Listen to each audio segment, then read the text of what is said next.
Assalamualaikum warahmatullahi wabarakatuh.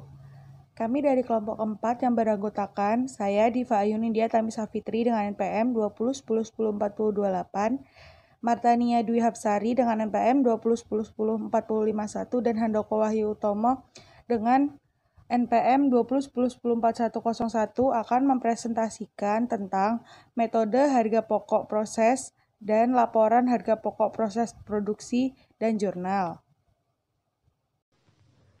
Pengertian. Pembebanan harga pokok proses merupakan sistem biaya produksi menurut departemen atau pusat biaya selama satu periode. Pusat biaya adalah bagian dalam organisasi yang harus mempertanggungjawabkan semua biaya yang terjadi di bagiannya. Metode harga pokok proses merupakan cara menentukan besar biaya produksi yang terjadi di periode yang akan dialokasikan ke produk, baik jadi maupun produk yang belum jadi dalam departemen atau cost center yang bersangkutan. Metode harga pokok proses digunakan atau diterapkan oleh perusahaan-perusahaan yang produknya bersifat massal, seperti produk kimia, produk semen, produk gula, produk minyak, dan lain sebagainya. Karakteristik. Untuk yang pertama, biaya diakumulasikan menurut departemen atau pusat biaya.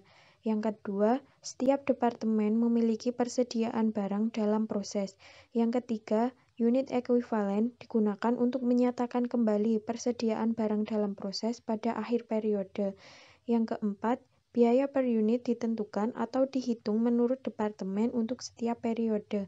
Yang kelima, unit barang yang telah selesai di salah satu departemen dan biaya atau harga pokok yang berhubungan dengannya ditransfer ke departemen berikutnya atau ke persediaan barang jadi. Dan yang terakhir, biaya total dan biaya per unit untuk setiap departemen secara periodik dijumlah, dianalisis, dan dihitung dengan menggunakan laporan biaya produksi departemen. Perbedaan metode harga pokok proses dengan harga pokok pesanan. Yang pertama mengenai pengumpulan biaya produksi. Untuk harga pokok pesanan menurut pesanan atau sejumlah produk. Untuk harga pokok proses per departemen produksi setiap periode akuntansi. Yang kedua mengenai perhitungan harga pokok penjualan produksi per satuan. Untuk harga pokok pesanan, perhitungannya adalah total biaya pesanan dibagi dengan jumlah satuan produksi pesanan. Untuk harga pokok proses, perhitungannya adalah total biaya produksi satu periode dibagi dengan jumlah produksi satu periode. Manfaat perhitungan harga pokok dengan metode harga pokok proses. Yang pertama, menentukan harga jual. Yang kedua, memantau realisasi biaya produksi. Yang ketiga, menghitung laba atau rugi bruto periode tertentu. Dan yang terakhir, menentukan harga persediaan barang jadi dan harga pokok persediaan barang dalam proses yang disajikan di neraca. Yang selanjutnya adalah departementalisasi. Transfer produk dari departemen yang lain dalam satu perusahaan dapat dilakukan secara berbeda-beda. Ada 3 bentuk arus transfer produk, yaitu yang pertama berurutan. Dalam arus produk berurutan, bahan diolah di departemen pertama dan terus dipindah di setiap departemen selanjutnya. Di departemen kedua dan lainnya mungkin dilakukan penambahan bahan, akan tetapi mungkin juga tidak dilakukan penambahan bahan. Semua barang yang diproduksi diproses melalui urutan departemen yang sama. Yang kedua yaitu paralel. Pada arus produk secara paralel, produk diproses di berbagai departemen secara bersamaan dan kemudian dikerjakan dalam departemen yang sama akan menjadi produk jadi. Pemakaian bahan di berbagai departemen yang berbeda. Dan yang terakhir yaitu selektif. Dalam arus produk selektif, beberapa jenis barang jadi dihasilkan atau diolah dari bahan baku yang sama yang diolah atau diproses di departemen awal, dan kemudian diproses di departemen yang berbeda. Pada departementalisasi secara selektif, produk departemen pertama kemudian ditransfer ke departemen kedua atau departemen ketiga atau departemen keempat. Pencatatan harga pokok yang ditransfer ke departemen lainnya merupakan alokasi harga pokok produksi departemen pertama. Akuntansi untuk biaya bahan BTK dan BOP. Pada metode harga pokok pesanan, biaya produksi atau BB, BTK, dan BOP dikumpulkan menurut unit pesanan atau di dalam kartu harga pokok pesanan. Metode harga pokok proses melakukan biaya-biaya produksi menurut departemen untuk tiap periode. Dan ini adalah contoh arus biaya di buku besar. Yang pertama adalah biaya bahan atau BB. Pemakaian bahan oleh Departemen 1 dan Departemen 2 untuk proses produksi di jurnal sebagai berikut. BDP BB Departemen 1 RP0, BDP BB Departemen 2 RP0, persediaan bahan sama dengan RP0. Biaya tenaga kerja 2. Biaya tenaga kerja ada 3 jurnal yang berkaitan dengan BTK atau biaya tenaga kerja, yaitu 1. Jurnal untuk mengakui kewajiban biaya dan gaji dan upah. 2. Jurnal saat pembayaran perkas ke karyawan. Dan jurnal untuk pencatatan pendistribusian gaji dan upah sesuai dengan kelompoknya. Jurnal saat timbulnya gaji dan upah. Jurnal saat pembayaran gaji ke karyawan secara tunai. Yang ketiga adalah biaya overhead atau pabrik.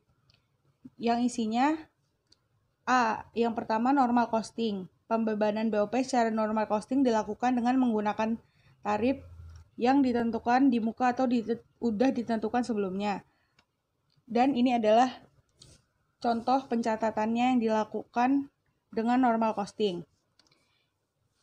Yang kedua adalah actual costing atau pembebanan BOP ke produk dilakukan dengan jumlah semua BOP yang sebenarnya terjadi. Semua BOP yang terjadi pada periode tersebut langsung dipindahkan ke rekening BDP BOP. Pencatatan BOP dengan biaya aktual dilakukan sebagai berikut. Dan ini adalah contoh pencatatan dengan actual costing. Yang selanjutnya adalah laporan harga pokok produksi. Laporan harga pokok produksi merupakan laporan aktivitas suatu departemen produksi selama satu periode. Laporan harga pokok produksi dibuat setiap akhir periode atau bulan. Isi laporan harga pokok produksi adalah yang pertama, laporan produksi secara fisik. Yang kedua, laporan tentang biaya yang dibebankan dan harus dipertanggungjawabkan oleh departemen tersebut. Yang ketiga, pertanggungjawaban biaya yang dibebankan pada departemen tersebut.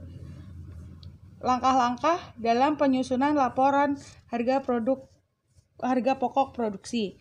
Yang pertama, schedule kuantitas untuk mempertanggungjawabkan arus fisik. Yang kedua, schedule biaya yang harus dipertanggungjawabkan. Yang ketiga, menghitung biaya per unit produk ekuivalen atau UPA. Yang keempat, melaporkan pertanggungjawaban biaya. Yang selanjutnya adalah penyusunan laporan harga pokok produksi. Tahap pertama yaitu menghitung bahan baku yang digunakan dengan cara saldo awal bahan baku ditambah pembelian bahan baku dikurang saldo akhir bahan baku sama dengan bahan baku yang digunakan.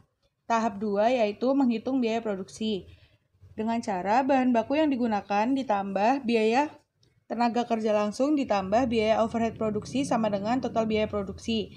Yang ketiga adalah menentukan harga pokok produksi dengan cara total biaya produksi ditambah saldo awal persediaan barang dalam proses produksi dikurangi saldo akhir persediaan barang dalam proses produksi sama dengan harga pokok produksi. Yang keempat, menghitung harga pokok penjualan dengan cara harga pokok produksi ditambah persediaan barang awal dikurangi persediaan barang akhir. Yang selanjutnya adalah jurnal yang diperlukan. Di dalam gambar atau di PPT yang sudah ditampilkan, ini adalah salah satu contoh laporan harga pokok produksi. Nah, jurnal yang diperlukan adalah sebelum membuat jurnal, perhatikan dahulu gambar sistem arus biaya yang disajikan di halaman depan CV Virgo membebankan BOP dengan biaya sesungguhnya. Jurnal yang diperlukan CV Virgo yang berkaitan dengan proses produksi di atas sebagai berikut. Bisa dilihat di bawah ya. Produk diolah di 2 departemen atau lebih. Apabila produk diolah melalui beberapa departemen produksi, maka barang yang telah selesai di departemen awal akan ditransfer ke departemen berikutnya, sampai departemen terakhir dan akhirnya ditransfer ke gudang barang jadi. Dengan demikian, harga pokok produk jadi di Departemen 1 akan ditransfer menjadi seolah-olah bahan bagi Departemen 2. Kemudian, silakan bagi teman-teman untuk melihat gambar samping. Yang selanjutnya adalah penambahan bahan di departemen lanjutan. Pemakaian bahan tidak sering hanya terjadi di departemen pertama, tetapi pemakaian bahan juga dilakukan di departemen pertama dan di departemen berikutnya setelah departemen pertama. Tambahan atau pemakaian bahan tersebut akan berakibat sebagai berikut. Yang pertama, tidak adanya unit yang dihasilkan.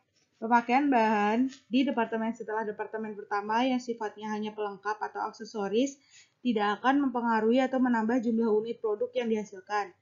Jumlah unit keluar dari proses jumlahnya tetap sama dengan unit yang masuk proses transfer dari departemen sebelumnya, meskipun ada pemakaian bahan tambahan. Yang kedua, satuan yang dihasilkan bertambah. Pemakaian bahan di departemen lanjutan berakibat unit produksi yang dihasilkan jumlahnya bertambah lebih banyak dibanding dengan unit yang ditransfer dari departemen awal, baik yang berakibat penambahan unit atau yang tidak ada bedanya. Dalam penyusunan harga pokok produksi, perbedaannya hanya nampak pada biaya per unit untuk harga produksi dari satu atau harga produksi dari departemen awal. Jumlahnya berbeda dengan biaya per unit saat transfer masuk.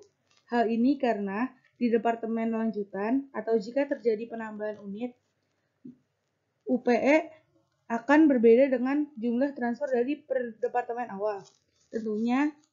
Tentu saja jumlah UPE di departemen lanjutan akan lebih banyak jika di departemen lanjutan tersebut terdapat unit yang lebih banyak.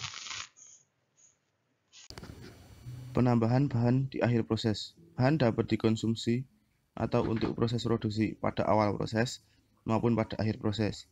Di departemen awal, bahan umumnya masuk pada proses awal proses saja atau pada awal dan akhir proses. Sedangkan pada departemen lanjutan, penambahan bahan dapat dilakukan pada awal saja atau pada akhir proses saja, atau pada awal dan akhir proses untuk memudahkan penyusunan laporan HPP, maka untuk ditambahkan pada awal proses. Perhitungan UP-nya dengan bahan yang ditambahkan pada akhir proses. Berbeda dengan pemakaian bahan, pemakaian tenaga kerja pada umumnya dilakukan secara merata dari awal hingga akhir selama proses produksi.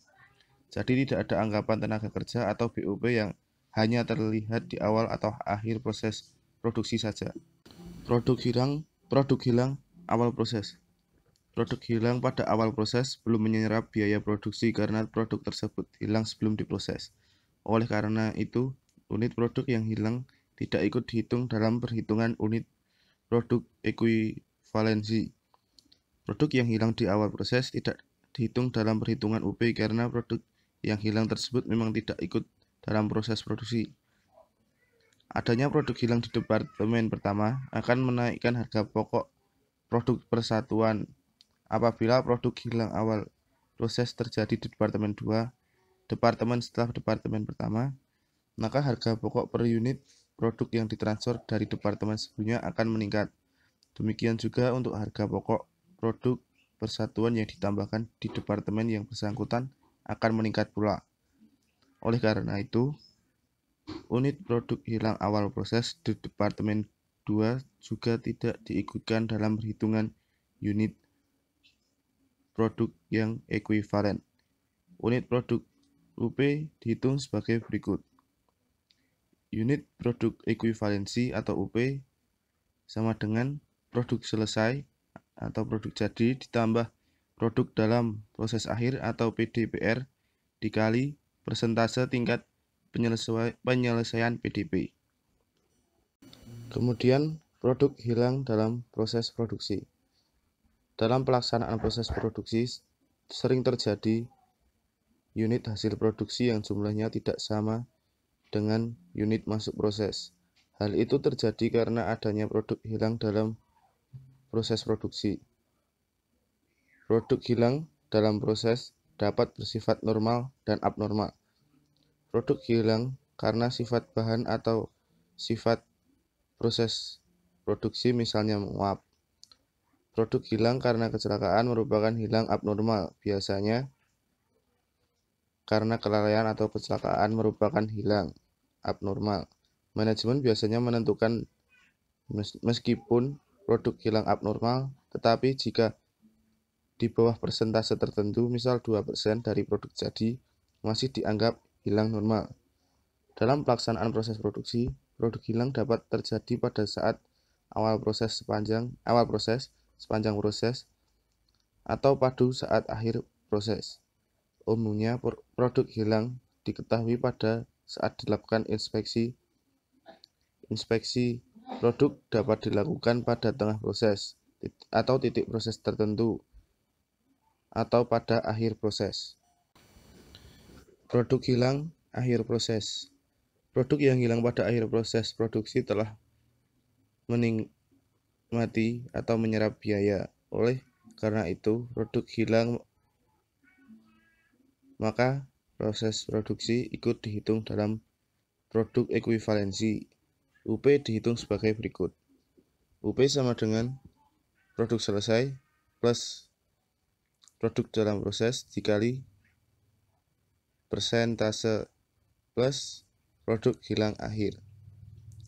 Harga pokok atau HP produk yang ditransfer keluar atau ke departemen selanjutnya atau ke gudang barang jadi yang dihitung berdasarkan UP di atas.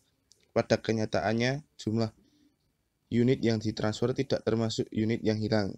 Oleh karena itu, HP produk per unit yang ditransfer keluar tidak perlu disesuaikan dengan produk yang hilang, karena